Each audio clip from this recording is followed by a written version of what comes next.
Senhor presidente, senhoras e senhores deputados, ontem eu não participei aqui da sessão, porque eu fui convidado para participar da reunião do Comitê de Recursos Hídricos, do COPAT, a convite do professor Galdino, na cidade de Londrina, uma reunião que foi feita dentro do Instituto Agronômico do Paraná, o IAPAR. E essa reunião ela foi para se discutir, a partir de um plano de bacia elaborado do rio Tibagi, a reclassificação dos rios da bacia do Tibagi. Esta classificação existente hoje, de classe 1 e classe 2, todos os rios em voo é classe 1 ou classe 2, ela tem uma defasagem, portanto, desde 1991. E, recentemente, o governo do Estado contratou o estudo e o plano da bacia, não só do Tibagi, mas contratou aqui do Alto Iguaçu, onde a classificação, a reclassificação já foi feita e corrigida para o estado atual do rio. Classe 1, classe 2, 1991, com certeza, com a chegada das estações de tratamento de esgoto, com o aumento das cidades, com certeza muitos desses rios não estão na mesma classe. A proposta do plano de bacia era, portanto, então, classificar 1% de extensão de todos os rios do Iguaçu na classe 4, que isso permite uma certa segurança do licenciamento, por parte do Instituto Ambiental do Paraná, e também permite a Sanepar tratar de um planejamento no sentido de construir, ao longo aí, até o ano 2035, um nível de investimento que possa reverter essa situação. Então, teve um debate muito exaustivo, que foi de manhã, na parte da tarde, e nós acompanhamos esse debate, em nome da Comissão de Ecologia e Meio Ambiente desta casa, da qual eu sou presidente. Então, junto com a promotoria, com o Dr. Sancler, Promotoria do Meio Ambiente de Curitiba, que também esteve presente, então nós acompanhamos a convite do professor Galdino esse debate. E ficou claro, nesse debate, que nós temos que aprofundar mais essa discussão.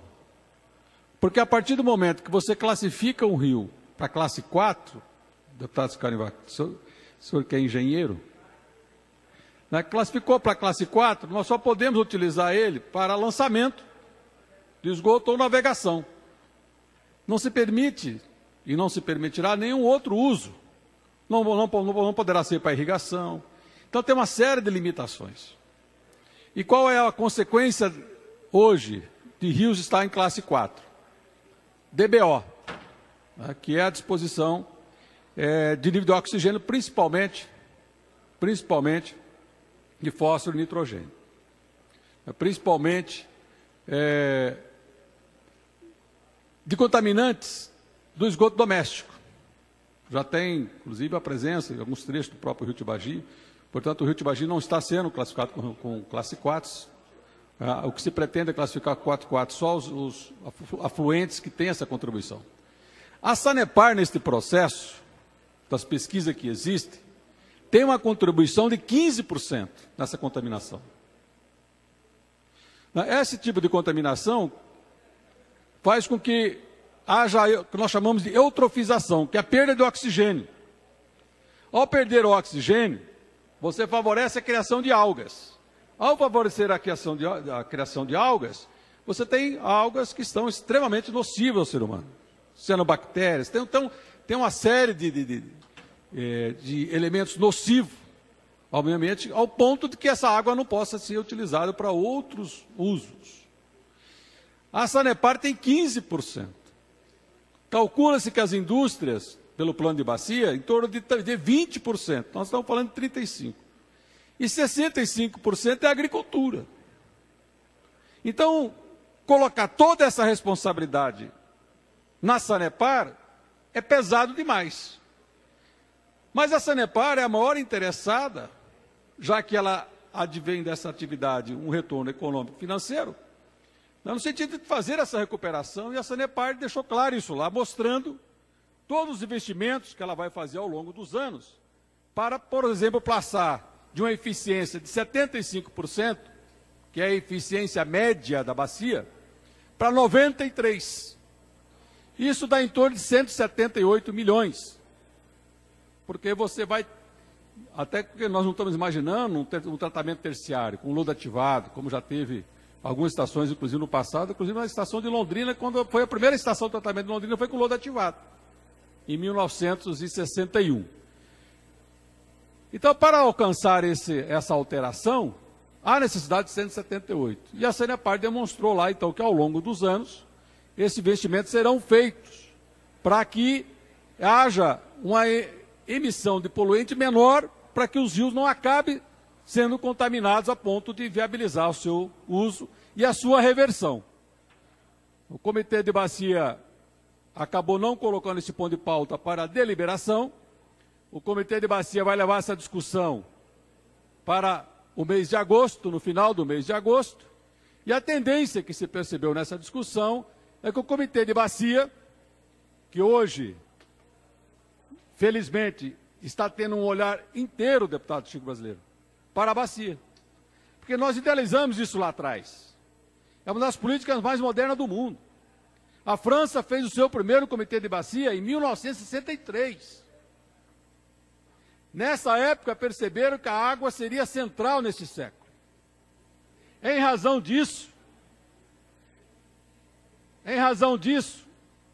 a França está presente no mundo com as suas empresas, apenas duas delas, na época, General Lesaux e Ernest Lesaux, em 56% da água doce do mundo. 56% da água doce do mundo são empresas francesas. E foi, em razão disso, até que ela veio aqui na Sanepar e recentemente ela era sócia da Sanepar. Então não estou falando de coisa que está distante, como foi na Bolívia, que comprou, depois foi expulsa. Então, lá atrás, quando a França começou a discutir a bacia hidrográfica, percebeu a importância da água com qualidade. E a água, ela vai continuar sempre nessa mesma quantidade. Na qualidade, não. E na França, portanto, hoje existem comitês, na França inteira, que chega a ser até comitê municipal, para discutir licenciamento. O licenciamento deixa de ser do IAP, vai para o comitê de bacia.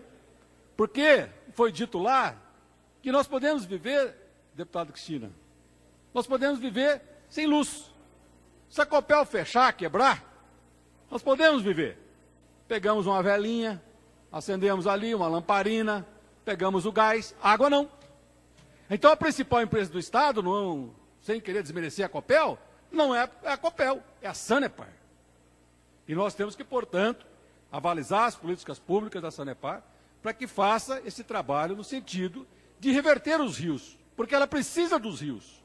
Então, autorizar para a classe 4, sem nenhum compromisso de reverter ela para a classe 3, para outros usos, é dar um cheque em branco, num determinado momento. Então, isso foi muito bem discutido lá. Na Flórida, por exemplo, a Flórida são 3 grandes comitês de bacia. A Flórida, os membros do comitê de bacia, deputado Cláudio, são eleitos pela população, porque eles são responsáveis pela toda a exploração econômica de cada região dessa. Sai o IAP. Discussão local, como foi feito lá em Londrina. Espera aí, tem muito esgoto, não tem muito esgoto? Espera aí, qual é a vazão dos rios? Nós queremos saber, agora nós sabemos. Espera aí, quem está usando mais, quem está usando menos? Porque a bacia é extensa, tem o alto, o baixo, o médio. Se o alto usar tudo, não sobra nada para o médio. Então nós conseguimos fazer com que essa discussão da bacia hidrográfica seja percebida rio a rio. Numa política moderna, descentralizada, como é o Comitê de Bacia. E nós fomos lá para dar o aval nessa discussão. E o governo estava presente. Estava lá os diretores do Instituto das Águas, onde disse, olha, o governo não vai tomar nenhuma posição de cima para baixo. O plano está construído. Hoje vocês sabem ponto a ponto dessa poluição, dessas fontes de poluição. Quem vai decidir é o Comitê de Bacia.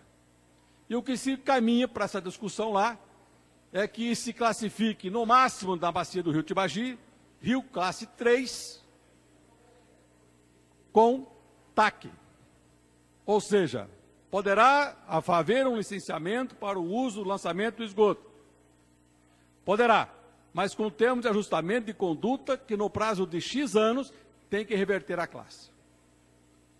Até porque o Paraná foi o primeiro, eu tive orgulho de assinar a primeira licença de efluente do Brasil. Em 2006, na nova lei de saneamento, tive a oportunidade de assinar a primeira licença, a primeira resolução do Brasil de metas progressivas de saneamento, que permitiu os TACs, que estão hoje ajustados com a Sanepar, e a primeira emissão de efluente. Por que, deputado Cláudio? O senhor que está atento a essa discussão. Uma vez eu fui discutir com os vereadores em Maringá que eles queriam lixar o IAP, porque nós colocamos 2 motos e uma Toyota para visitar propriedade por propriedade, desde a nascente do rio Pirapó, lá em Apucarana, debaixo de uma casa de madeira de um japonês, até a sua foz, porque nós queríamos a mata ciliar daquele rio. E causou uma revolução em Maringá. E nós fomos convocados para discutir isso na Câmara de Maringá. E a discussão estava muito pesada em relação a isso. Eu pedi a palavra e disse o seguinte: então vamos esquecer a questão ambiental, deixa para lá. Nós somos a favor de defender a formiguinha, a cigarrinha, nós somos do Partido Verde, na época eu já estava afiliado no Partido Verde, então vamos deixar isso para lá. Esse rio Pirapó, ele tem um nível de contaminação que nós sabemos hoje. Se nós limparmos eles, nós podemos dar mais autorização para que o rio dilua a poluição.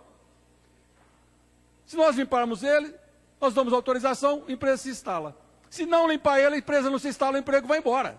Então não estamos discutindo aqui que o rio tem que ter mais peixinho, nós colocamos mais de 28 milhões de peixes juvenis dentro desse rio, numa visita que fizemos em Kyoto, no Japão.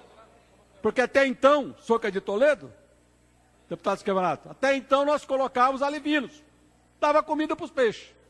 E nós começamos a fazer um programa a partir dessa visita de Kyoto, que no Japão hoje solta o peixe marcado, grande, marcado, pegam na rede marcado, e assim o pescado do Japão voltou naquela região, uma pesquisa de 87 anos, quando eu fui lá. Nós começamos a ter os rios e colocamos, então, cinco espécies dentro da cadeia alimentar. Nos rios paranaenses foram mais de 28 milhões. Por quê? Porque o peixe é indicador de qualidade de rio.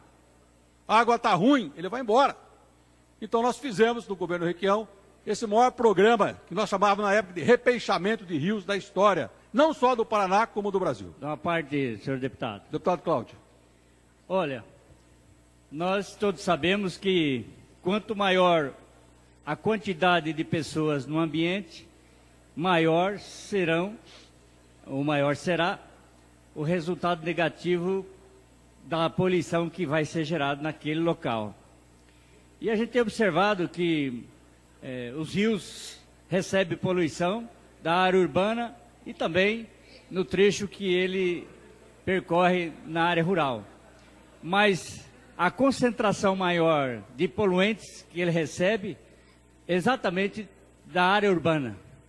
E tanto esforço já foi feito, não só no Paraná e no Brasil, e os resultados parece que cada vez são piores, porque a população, embora mais consciente, mas não faz o seu dever.